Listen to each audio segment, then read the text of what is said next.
Thanks for staying with us at STL Live. I'm Sarah Thompson, and my guest is Richard Baum of MOSAICS Fine Art Festival. And we now welcome to the show full-time potter Laura Hohn. Thank you both for being here. So we're going to kind of pick back up. We were talking about the festival in the first segment, and I want people to really know we were focusing on photography a bit, but that's just one of the mediums that's going to be there. There's 15 different mediums that'll be there, like wood, painting, oil painting, watercolor, photography, textiles, wearable art, you know, it goes Jewelry's on and on. included Jewelry in that. for sure, ceramics. So Everything. Everything. And I we think like, that, go ahead, sorry. Well, let's say we like to think of our festival as a festival where people come enjoy. It's free. And it's very affordable art, so that you can go to the festival, you can see something you like, and you can buy it and take it home and enjoy it. Because I think that's a good point. A lot of time people, when they hear fine art, especially when the fine's included in front of that, you think you're going up into a price range that's not necessarily accessible for everyone. But what people will find is that at the art festival, to your point, it kind of varies. Is that correct? Yes, it does. You can get the full spectrum. And Laura, were you going to add something about that? Because we're going to get into your work soon. Yeah, so often artists will bring, their standout pieces, the things they are so proud of, the originals, and yes, those do generally come with a heavier price tag, but they'll often have prints available, so if you love their work, but that's just not quite in your budget for that original piece, do ask about prints. Most artists have a wide variety of price points, so don't be afraid to talk to them and ask questions. They really are enthusiastic, and they want to tell you why they make the work that they do. And I think there is something to be said for just going and buying, whether it's your first piece of artwork, if you want to become a budding collector, but there is something about interacting with an artist, just asking them questions, making that approachable sort of experience about why they made something. And that's kind of got a great segue to look at some of your artworks. So tell me a bit about being you're a full-time potter, and how did you get into pottery? Is it since you were younger? Yeah, so I was actually about 9 years old the first time I played with clay. My mom used to take me to all the art fairs, and I saw somebody throwing on the wheel, and I was like, I want to do that one day.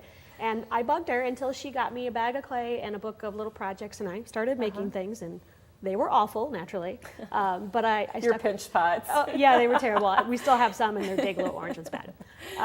But this is actually what I stuck with and what I went to school for. So I have my BFA in ceramics, and I've been full-time doing this for 2, maybe 3 years now. That's wonderful. And you were mentioning off camera, which is something important to note. I think a lot of time with ceramics, people aren't sure if they can actually use it, right? Because they think, well, about the glaze and how it's been fired. Can I put this in the dishwasher? Do I have to hand wash it? Should it even be washed? How does that relate to some of your works? So for mine, I really do want all the pieces to be used. That's a really one of the main reasons I make functional pottery, is that I want to connect with the people who use my work. I love when they come back and say, oh, your mug is the one I reach for every morning, or when I'm down and I need hot coffee or tea, that's the one I want to use. That just gives me a wonderful feeling. But that's a very valid question. You should always say, well, how is the work made? What do you intend for that? What's the use and care? Those are all valid questions. And in working in ceramics, do you think, a lot of time when you talk to artists, it might be a creative inspiration, right? You want to do something because you're trying to capture an essence. When you're working with ceramics, do you feel that same way, or is it more, as you've just kind of described, a little bit more utilitarian? You want to be that mug of choice or that bowl that is the centerpiece. Is that how it works for you? So for me, I'm actually looking for a really good marriage between form and function. I want the pieces to be beautiful and sparkly and shiny and draw you in, so you go, ooh, and you want to gravitate towards them. But I also really want them to be a joy to use and to function and have good design. So I'm looking for a marriage between those two things, and it's kind of a challenge. Just because something looks good doesn't mean it's going to function well, and vice versa. So if I can accomplish all of those things together, that's my main goal. Yeah, that's your goal. Well, people can see more of your work at the festival. And Richard, before we wrap up, there's also entertainment. You've got a stage, is that correct? Right, with live we have entertainment? an entertainment stage pretty much in the middle of the festival, and we have entertainment that usually 2 to 3 hours per band or group or dancing group. And they start on Friday night and also on Saturday and then also on Sunday through the full hours of the festival.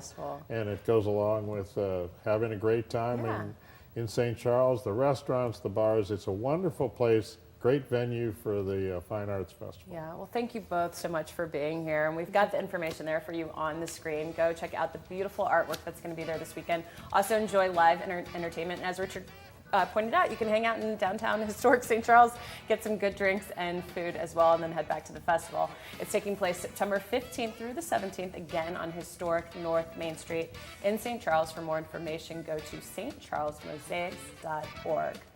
All right, well, there's more STL Live right after this. Please stay with us.